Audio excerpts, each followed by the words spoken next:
Live from a grungy kitchen table located in Annapolis, Maryland's scenic and historic capital, it's the Maryland Crabs Podcast.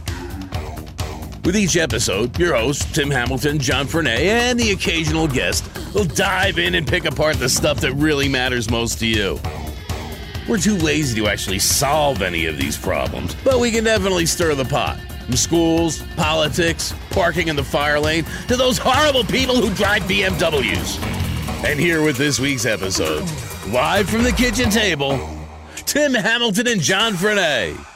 We're joined on the phone this afternoon by Larry Bradshaw, who is the CEO, I believe is the title of the National Lutheran Community Services, which is the developer and the, I guess owner would be the proper word of it, of the villages at Providence Point here in Annapolis, which is working its way through the city as we speak, I imagine. How are you? I'm doing well, John. How are you? Good. It's been a while since we spoke. I know we spoke a couple of years ago.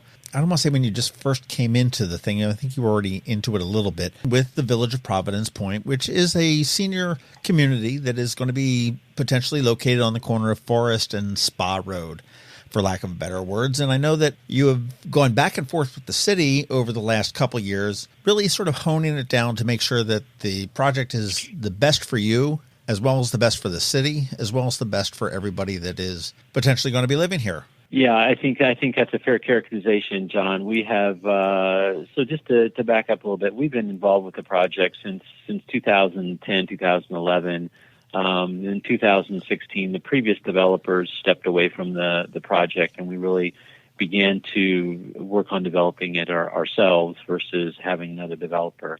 In that time, we've really made a lot of changes to the project. If we go way back, the visual that you can have, and I think we had roughly 55 to 60 acres, we're encompassing that much land for this project. And now with our latest site development plan, which is filed in January, that is, as you said, is currently being looked at by the city, that project has really dropped from a very high level to about 30 to 35 acres of levels of disturbance. And the exciting thing about that, in my mind, for the city and for the environment, frankly, is that this is a 180-acre site that is there that we're going to be part of, that Mrs. Richardson Pearson has been working on. And basically, of the 180 acres, there's currently the horse farm is there for the dressage issues and the therapeutic use of the horse farm. And then our project, we've got 35 acres. So on the 180-acre site, really the development piece of that is really around 20%. So it's a very environmentally friendly site. I think if you look at other sites throughout the state of Maryland and probably the city of Annapolis, I think it'd be challenging to find another site that is preserving so much of the environment and so many trees on such a large piece of property. We're in this property was annexed in the city back in 2006, and at that time, Janet Richardson Pearson, who's a landowner, offered 75 acres of conservation easement, and clearly that's going to be maintained, and with the environmental issues and the tree canopy and the preservation of the trees, we're certainly going to be well above that 75 acres as far as total preservation on that site. So we're excited about it. I think it's just going to be a great project. We've had several conversations with members of the opposition and the city before we actually filed our site design. And the opposition, as you know, has really four issues: trees, traffic, stormwater management, and conservation easement. And during those two meetings, a lot of the things that have been requested by the opposition and by the community as a whole, such as traffic, we've demonstrated through our traffic studies that there's going to be very little additional traffic added to Forest Drive or Spa roads. We certainly recognize that those roads are a little bit on the inadequate side now, so we're pleased that A, we won't be adding a whole lot of traffic, but B, as part of our project, we'll be doing some significant mitigation of that intersection of Forest Drive and Spa that will allow individuals coming, I guess, north. I'm a little bit directionally challenged sometimes. But you and me both. North, coming north on Spa Road, to that intersection is going to actually have a dedicated lane going straight through, or a through lane, versus all of the lanes having some kind of a turn with either a merge capability or stopping at the stoplight. So we're excited that it'll go from two lanes to 3 lanes, and one of those lanes will basically be a throughway. So we think we've addressed the traffic issues. The conservation easement is certainly going to be an important document, but we in the city have both said all along, once the site design looks like it's in its final stages, that's the time to really address that issue versus now. And then the other 2 issues, as I said earlier, the size of this project has been cut down considerably. Some of the opposition, when we said we were disturbing 30 to 35 acres, said, well, can you cut it back to 20 and 25?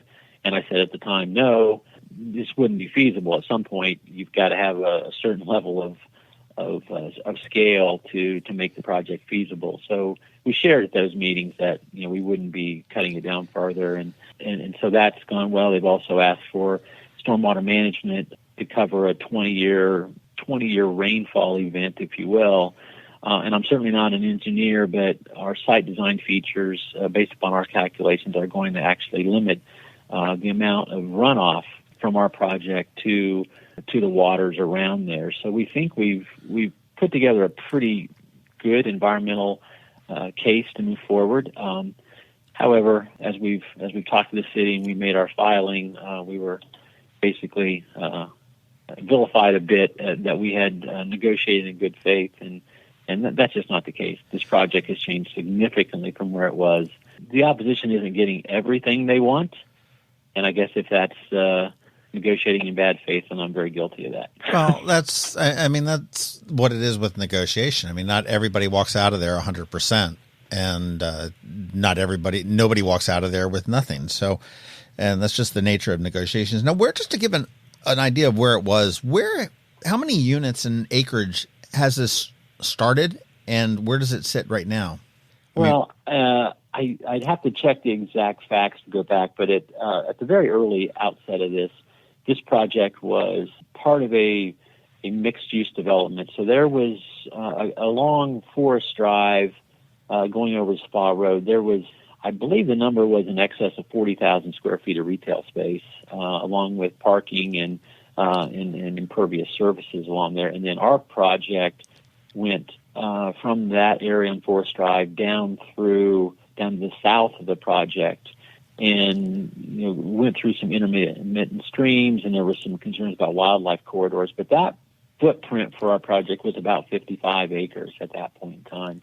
And I don't know if you recall or not, I think I may have shared this the last time we talked, but in 2013, the Sierra Club included signatures from some of the current members of the opposition, basically expressed their concerns to, at that time, the mayor, and said, if this project moves all north of the intermittent stream, they would withdraw all their objections to the project. Well, in effect, we have done that. We've moved everything north of the intermittent stream to be closely aligned with Forest Drive, which also matches well with the comprehensive plan that's been adopted by the city. All the retail space is gone.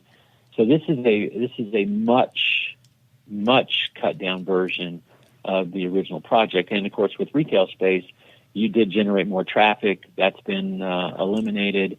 And now with the one-to-one tree regulations, and I'll talk a little bit more about that also. The project is basically not going to allow any further development on the 180 acres of land. I mean, there might be a pocket or two here and there, but for the most part, what you're going to have on that land for perpetuity is going to be the village of Providence Point and the current horse farm. The wellness house and so yeah, wellness house, horse farm, and the village of Providence Point, and that's really going to be about what's going to be able to be put on that site, which again is out of 180 acres. That's just not a huge amount of density, or it maintains a considerable amount of the environmental features. Well, I will say, talking about, and this is just personal opinion on traffic, and I do have a slight traffic background from a prior life, but Forest Drive, I mean, while I get that from an engineering standpoint, it's got, D and C rated intersections and whatnot. But absent an accident and absent the typical rush hour, up and down Forest Drive or Spa Road is not that bad. I mean, very rarely am I ever stopped at a light more than one cycle, if I'm stopped at all. And I just think that's a little bit of a red herring that goes there, especially when you consider now that we've eliminated the retail aspect of that and the entertainment aspect. And there was a hotel, I think, at one point that they were talking about. Yeah. We are talking about a bunch of senior citizens, older retired people that are probably not anxious to get into the rat race of rush hour. They're not. Well, I think that's true, and I'm sorry, I interrupted you, John. Go ahead. No, I just think, I mean, yeah, there might be a couple people that want to get out and do things, or they have a need to get out at that time, but I don't see it impacting traffic too much. I think it's a little bit of a red herring there. Can the intersections use improvement? Yeah, sure. Can the road use a little bit widening? Absolutely. But I don't really see this as a huge impediment. I know a lot of people have really sort of put that out front and center.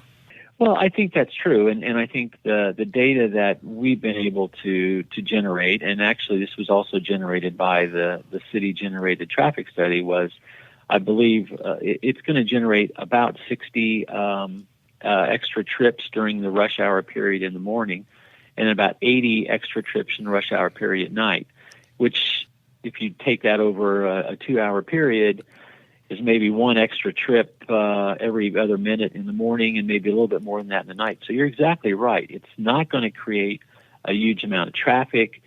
We have spoken with the middle school and understand their schedule. So we can actually look to any kind of our employees that are working on shifts, such as our night shift or clinical or dining services staff. We can actually probably modify their schedule a little bit so we don't affect the traffic when the school's out, for instance, or when the bus service is running, and we can certainly avoid the rush hour time. So I think people that have expressed that opinion in the community meetings seems to be a lot of stories about, well, gee, there was an accident and I had to wait for an hour and a half, or I had to wait here, and those are certainly unfortunate, but I do believe that traffic is a big issue. I live in Montgomery County. We have a lot of traffic, I understand, and people don't like it. But at the same time, I think this project is not going to generate traffic, and in fact, our traffic consultant has shared with the city and also shared with the opposition during our meetings with the city, basically, that the traffic intersections will be better with the Village of Providence Point there because of our mitigation and what we're going to do to enhance those intersections than what it is now.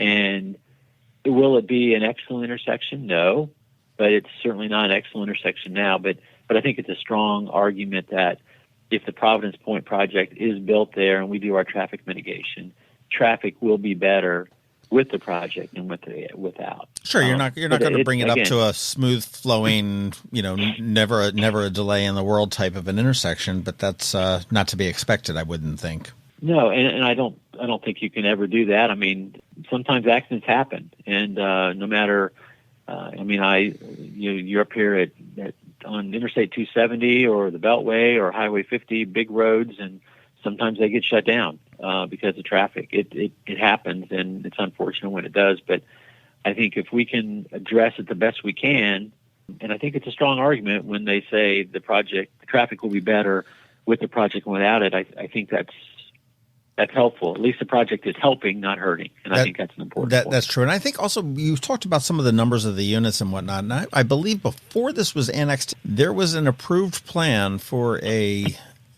combination of single-family and multifamily homes, townhomes, and whatnot for 450 units on that property, which didn't include, I don't believe it didn't include the easements and everything else. And I'm like, this is what we could have had. Well, it's interesting you say that, John, because that was before my time. But in talking with Janet Richardson Pearson, she's had a lot of negative things said about in the press. But what people don't think is she basically you're exactly right. And I had heard the number was closer to 700 units versus 450. But even 450, she bought the property and said, no, that's not what I want for the city of Annapolis. So in many ways, she really became, kind of a savior of the environment in that she did not allow that to go on, and she's been looking for a purpose to that land that would be much more environmentally friendly, but also serve Annapolis better than that many single-family units. So it's ironic that she, in many ways, she saved the environment, she saved that forest, and now she's, we have a project in place that's going to save probably 80% of that entire forest, but she doesn't get any credit for that, and that's hard. That's sad, because she did a real service to the city of Annapolis. Yes, well, let's talk about the environment a little bit now. And again, I have not dug super deep into this, but I know the rules have changed, since 2010 or 6. I mean, the rules keep changing. And I know that the city has adopted a no net loss policy. You're now looking to a 1-to-1 replacement of any kind of trees that are taken down. Correct.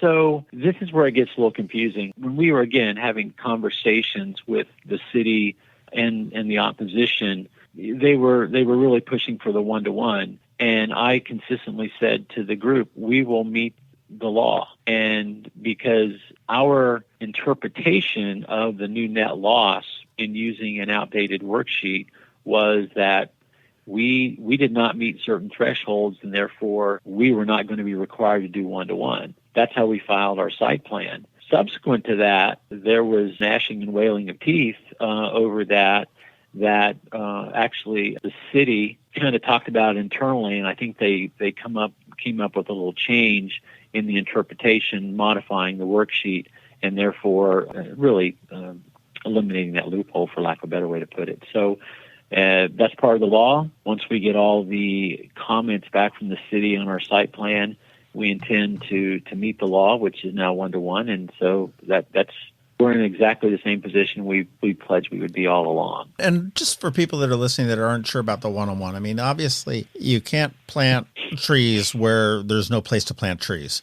So I believe the options are that if you can plant them on the property, then that's obviously the first choice. Absent that, there could be another remote piece of property where you can replace trees and plant them there. And then the third option is if there is no place to plant them, right, you can contribute to a fund. Is that correct? Correct. That's correct. Our real goal here is, and it really comes into why the rest of the site that is there on that tract of land will basically be undevelopable, because for the trees we take down, roughly 30 acres of disturbance, we're going to have to find another 30 acres of land in which to replace those trees. So that's not a simple order to do that. So by looking for places to replant the trees, how credits are determined for landscaping and those type of things becomes really part of the calculations with the city. So we think we can accomplish the replanting of the trees on the site. At least that's our goal. But I think there's some clarifications we need to get from city planning and zoning just to make sure that we're all on the same page. And that's why when we file our amended plan, that we do need to understand all of those issues, which we're still gathering from the city. But we said all along we're going to meet the requirements, and that's what we'll do. Well, I know that when I took a tour of the property prior to you guys coming in 2016, when the project was scheduled to be set back a little bit further from Forest Drive, it had the roads winding back there and whatnot. I know that a lot of the area in the middle that a lot of people like to claim as this pristine forest was nothing more than I want to say like an overgrown field with a lot of scrub brushes, and as opposed to what I would consider a forest. Now, I'm not an arborist or anything like that. And I would think that since you've moved on the other side of the creek closer to Forest Drive, that space would be available to plant. Yeah, that's true. I mean, there's a rather large, they call it the meadow, down in the southern part of the tract of land that is basically does not have a whole lot of trees on it now. So certainly that would be an area we could do some reforestation. There's other reforestation areas on potentially parts of the horse farm, although we certainly want to maintain the pastures and the riding rinks and the areas that really contribute to the therapeutic value of the whole dressage process. So there's not one place you can put them all, because obviously there's no one place that's big enough. But as we go through the site, our engineering team and forestry team have been identifying this is where we can put a certain number of trees, this is where we can put a certain number of trees, et cetera, et cetera. So we think we have the answer to that. But again, some of it depends on the final set of comments that are coming from the city, which we just haven't seen yet. So we don't want to draw something up or design something at this point that comments may push us a different direction. So we're a little bit on hold right now while we're waiting for those comments. Understandable. Now, where do we stand at this point? Now, what I've heard from the opposition that's up here is that you had submitted your plan several months ago, and the city took several months to respond to that, and you got a 5-page letter which had suggestions, improvements, and faults and comments and everything else that was on there. Now, and you're in the process of resubmitting another plan to address those? Yeah, exactly. So we have been able to have follow-up conversations with the city planning and zoning team and also their stormwater management team to understand the context of the comments. And I think one of the headlines that I saw was Providence Point is dead in the water because they received 5 pages of comments.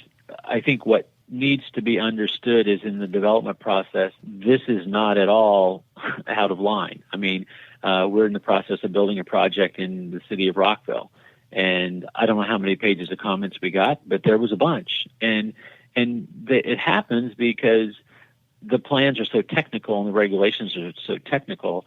It's not too difficult to miss something. So the really great news here from our standpoint, and I'm not nor an architect nor am I an engineer, but our team, I've asked them directly. I said, is there anything in these comments that, for lack of a better way, is a showstopper? I mean, is it something that is absolutely going to be impossible to overcome? And their answer very quickly was no.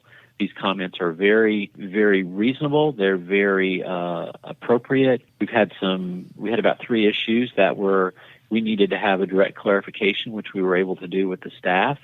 And so right now, we don't think there's anything in any of those comments that prohibit us from not being able to file an amended site plan that addresses them all in a positive manner.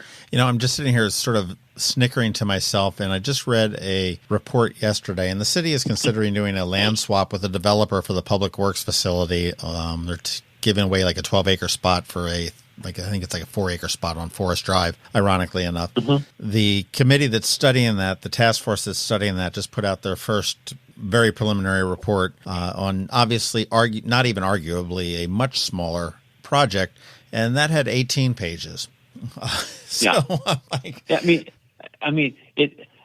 opposition is very skilled at, well, I'll use the word spin because that's what it is. I mean, we were actually, we'd love to have something with 0 comments, but that's not at all practical. And the submission itself is very, very technical. So there's just a lot of things to address. But again, we feel good about the comments that we've had. We don't feel any comments were unfair or at all. They were just appropriate, and that's the way we're going about it. We've had conversations with the city. I've been in contact with city staff. It's been a very amicable and collaborative working together with the city. I think we're in a good place, to be honest with you.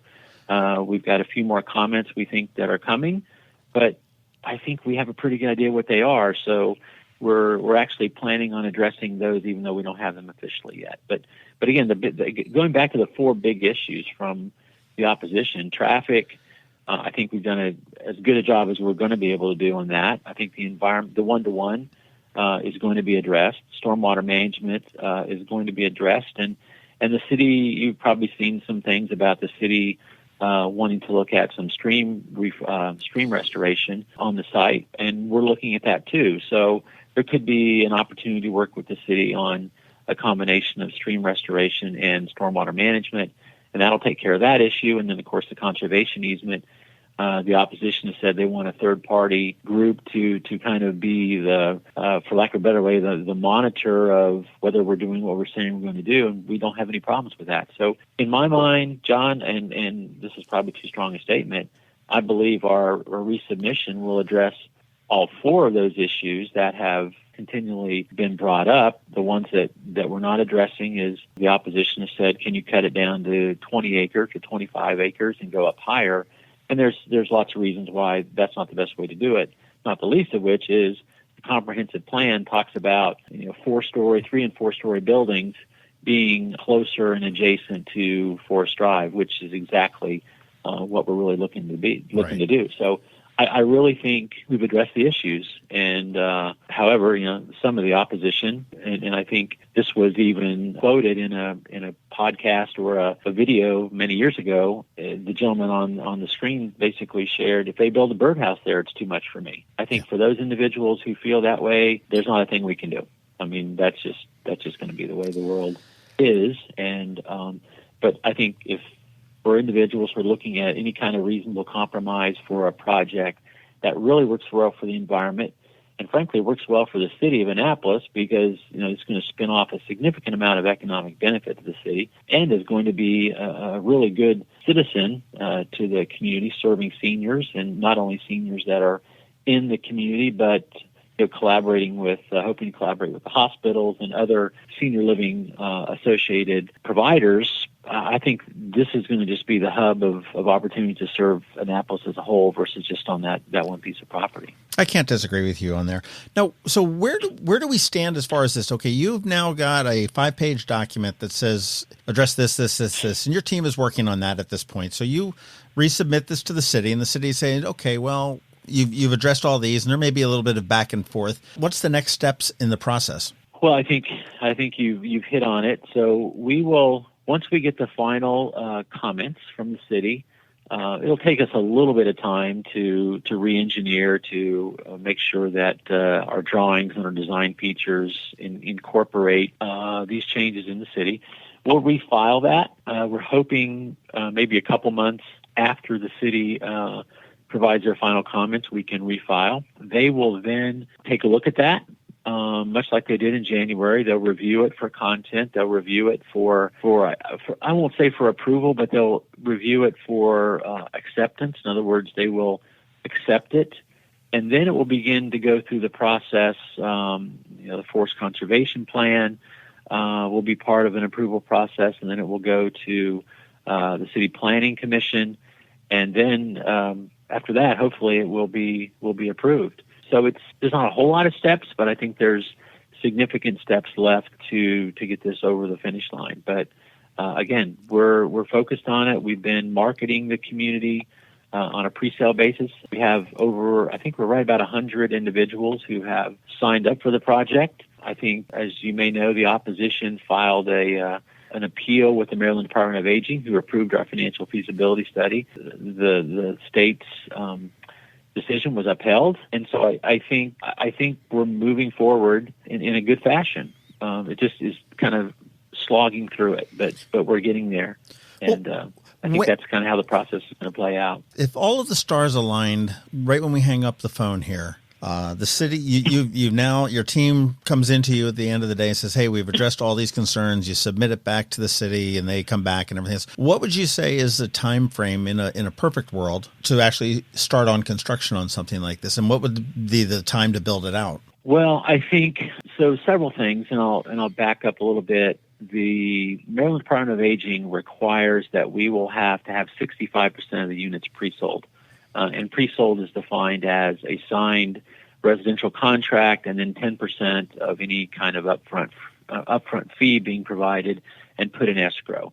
Right now, we're taking $1,000 deposits that are fully refundable, and we'd like to get somewhere between 300 and 500 of those in place.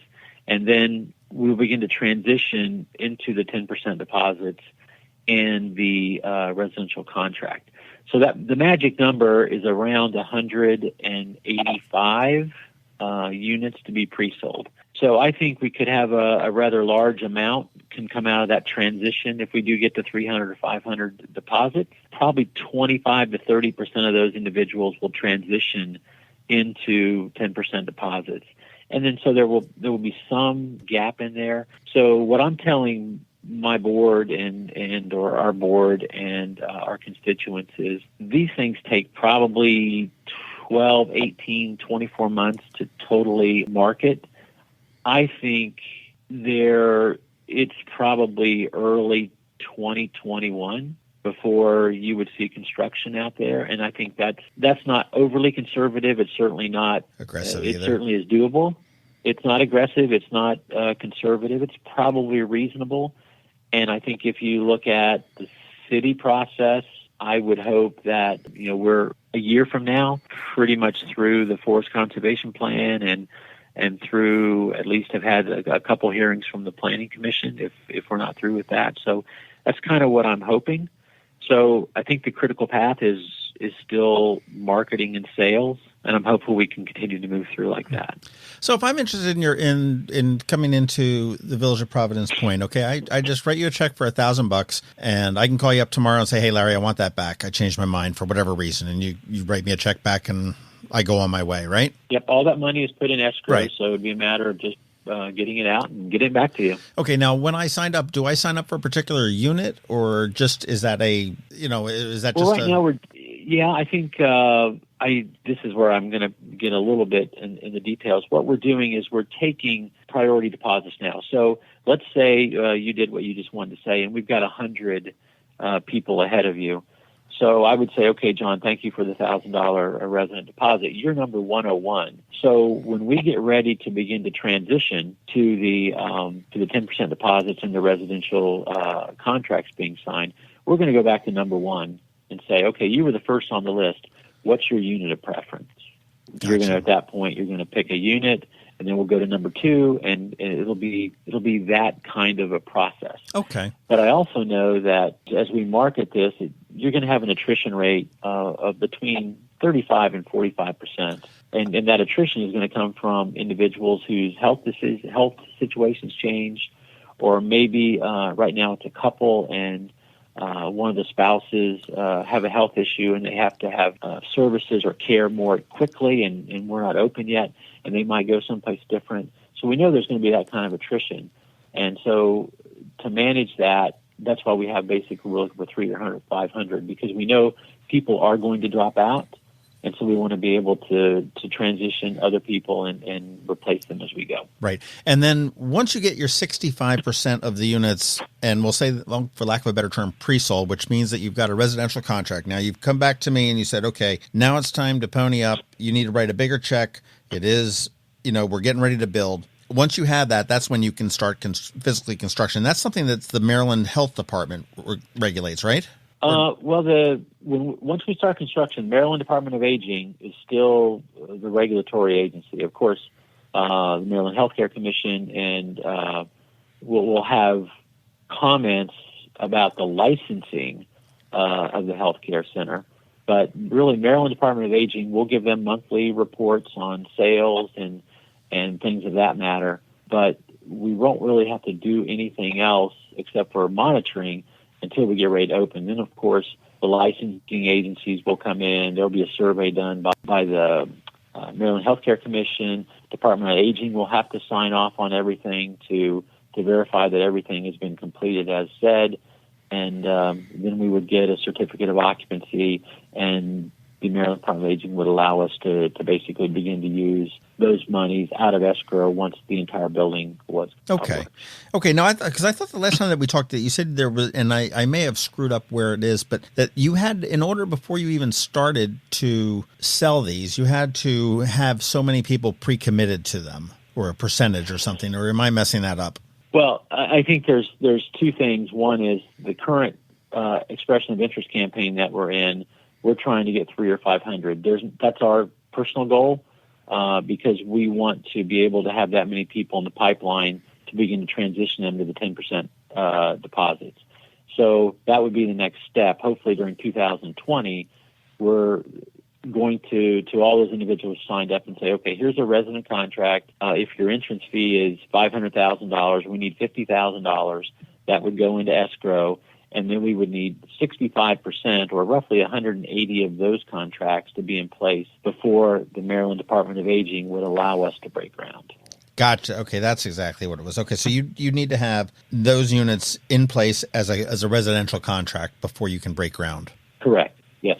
So hopefully that is the critical path, and if that's the critical path to construction, that means we've satisfied and we have our approvals from the city. That's the best case scenario.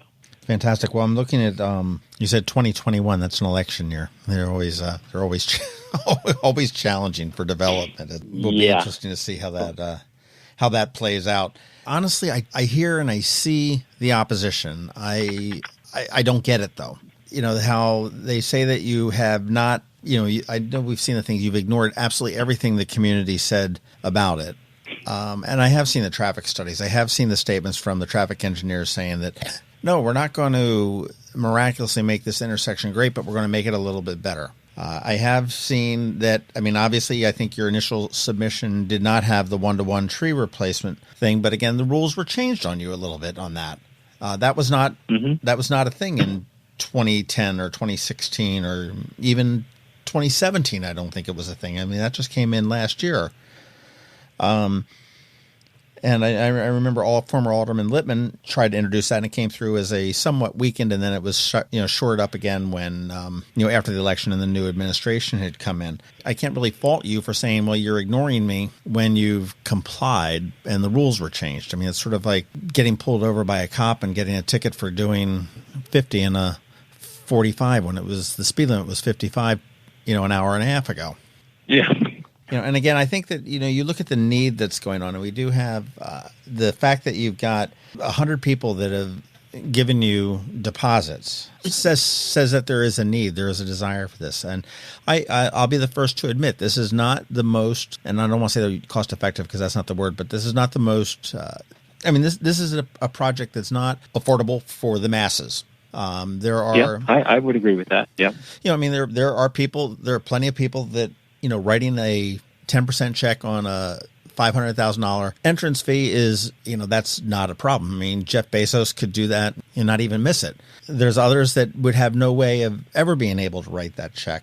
So I think that, you've got varying degrees of senior care, whether it be something very luxurious and which is what this property looks to be, or whether something that's a little bit more basic. And I think there's a need for everything. I mean, as our population is growing, and I'm going to count myself in that right now as well. And I mean, probably in 10 years, I'm going to be starting to think about this, and it makes sense. I have choices. I mean, there are several other, senior type things. There's the Chris Lees and the Sunrises, which are a totally different type of a concept, and they may be more appropriate for some people.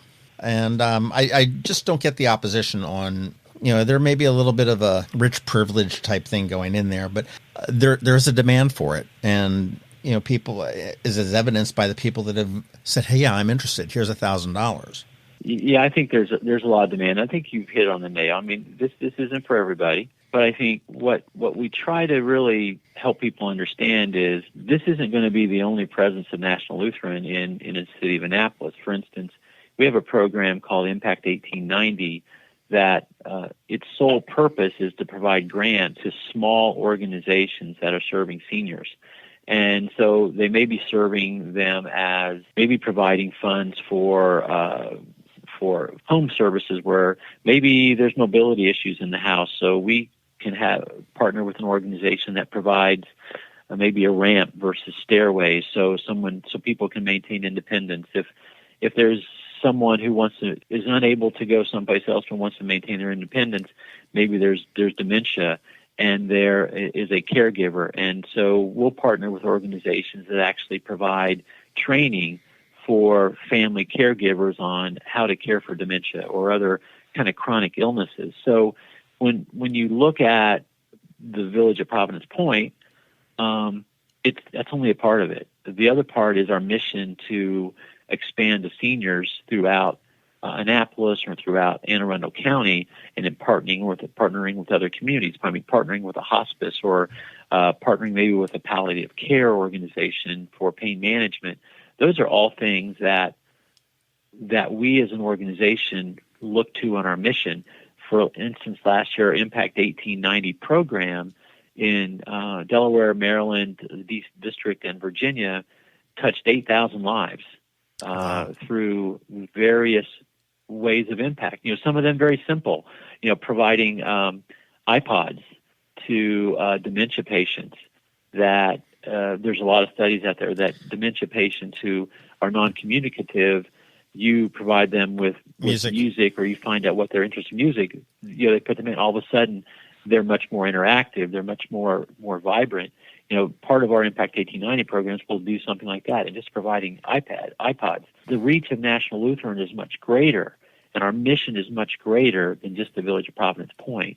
And that's where I think we can really be an asset to the community of Annapolis. I mean, we've had conversations, albeit it's been a while back, with Anne Arundel Medical Center about are there ways to work together. And there's certainly a lot of others that we can work with in the community. We've talked with several members of the Latino community about jobs and jobs training, and I think there's some real opportunities there. So it is baffling to me why there's so much opposition. I certainly understand it. I mean, the environment is a very important piece. I don't think any of us are saying it's not. But if you look at the entire picture, the amount of land retained that won't be developed on, the expansion of our mission into other opportunities into Annapolis, the improvement in traffic, the protection of the streams around there from what the runoff rates are now, potential mitigation of a stream restoration that has been in place for a long period of time. I just think there's so many advantages to the city. It's been difficult to get our message out because, frankly, the opposition has been very effective. And it's difficult to get people to write letters to the editor or whatever in the city, because I think there could be such a pretty significant kickback or reaction to that people just say, you know what, I don't need to stick my neck out.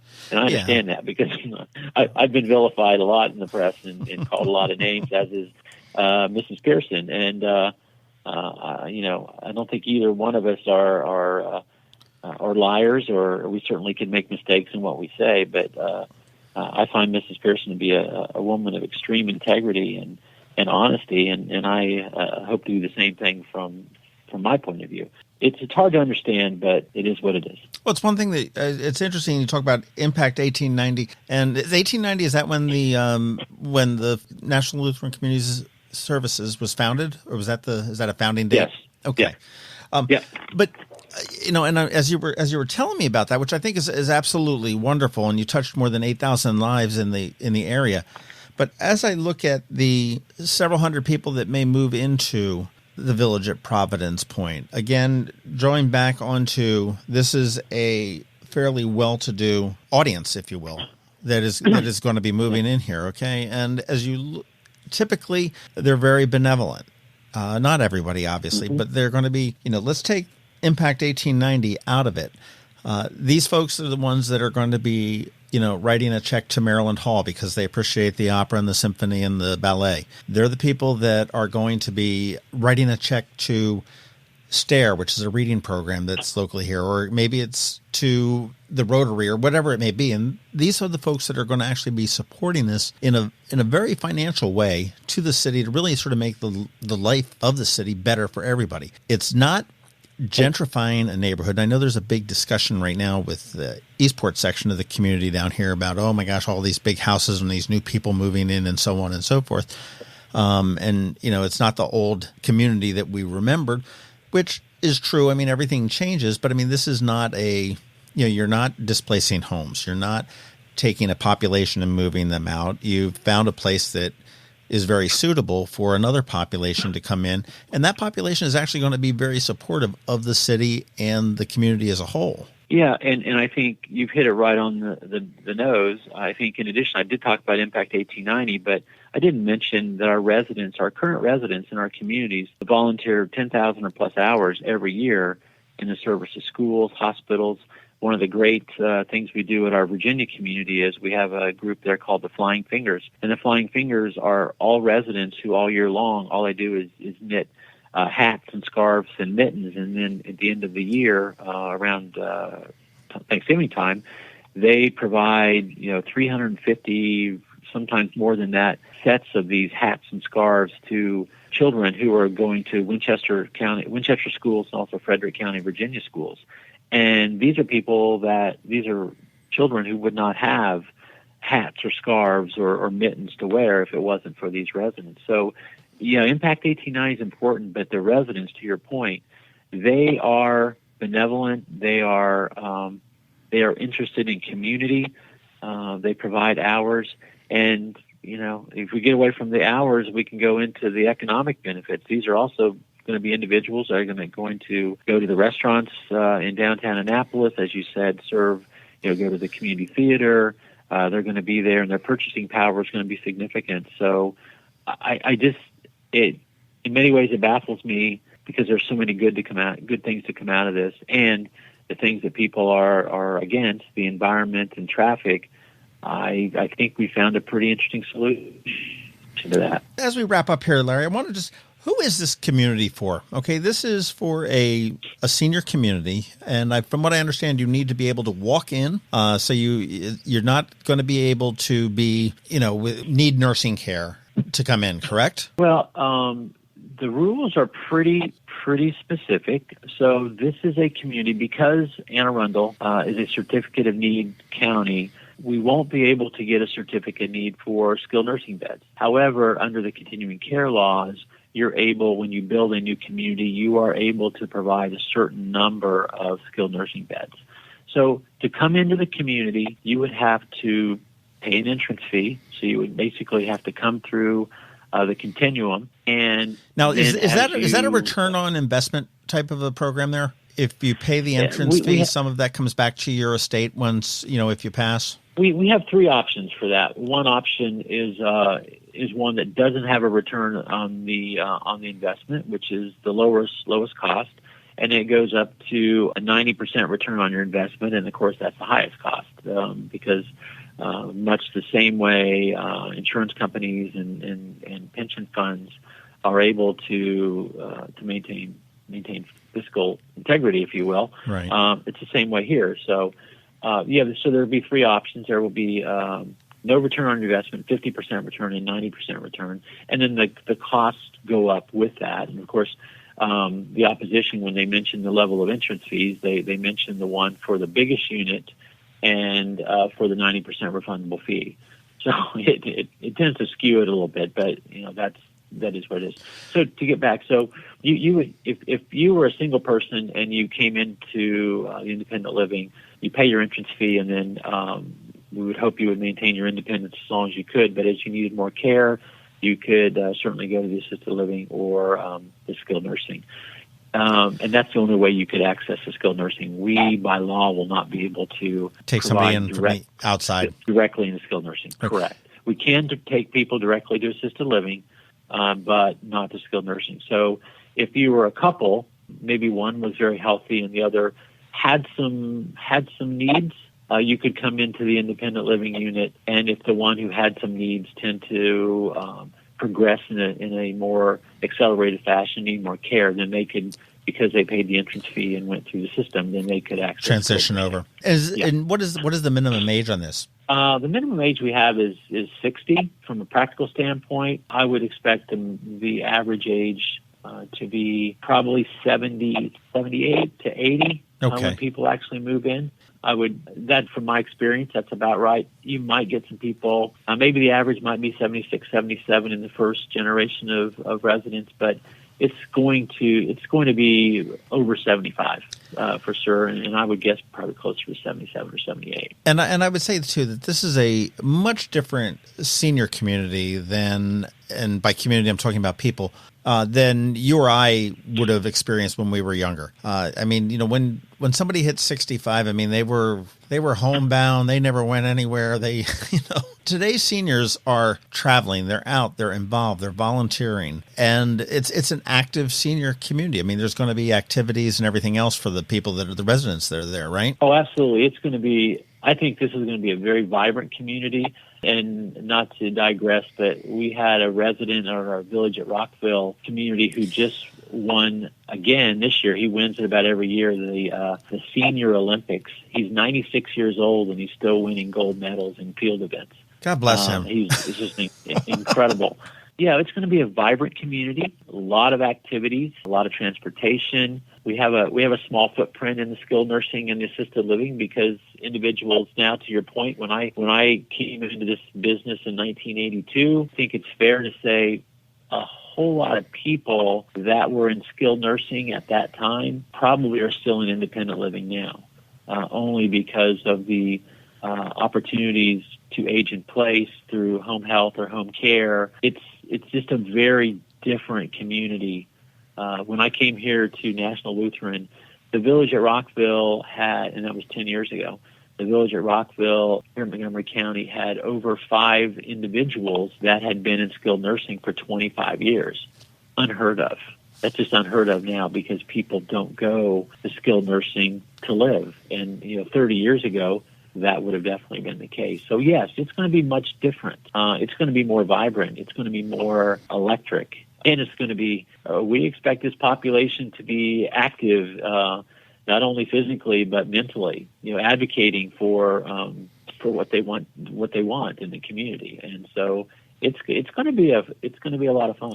It's going to be a good group. It's funny. I've often heard it called, the twilight of your life or something like that when you're at the very end. And, my father recently passed away last year, and until the last, 8 months, he was still out golfing. He was, he was out traveling to a little bit. So the activity is there. When somebody comes in at 78, I mean, or even 75, it's certainly not what I would typically think of like as a nursing home type of an environment. This is a vibrant condominium type community, which has this care aspect to it.